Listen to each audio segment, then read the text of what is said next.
Thank you. Thank you very much for the time. I was actually going to discuss some of the issues and specifics that were in the bill, this incredible bill that's so helpful. But I think the last comments caused me to have to take pause.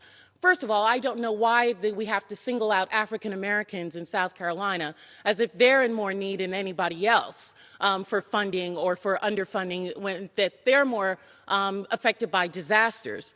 But the reason that these things are happening in the territories is because of the underfunding of this body to the territories in ways that does not happen in states throughout this country. There's no cap on Medicaid in South Carolina. There's no arbitrary amount of percentage that the federal government is paying as opposed to a local government is paying in South Carolina, like there is in Puerto Rico and the Virgin Islands, where Congress arbitrarily said, we'll only pay 55% and you pay 45% based on a number that has nothing to do with your population or its demographics.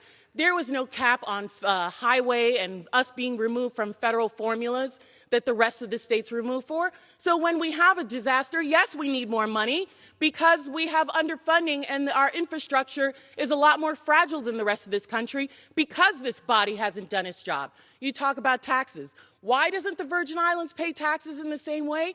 Because almost 100 years ago, when we asked this government to be treated in the same way as others, this government said, you know what?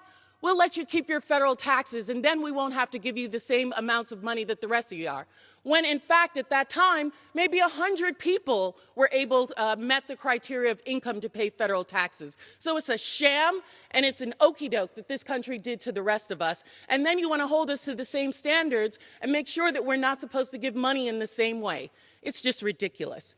I think this is an incredible bill. I think it's long overdue. This does not even put us in the same footing as the states in terms of what we should happen. And I urge all of my colleagues to support it. I yield back.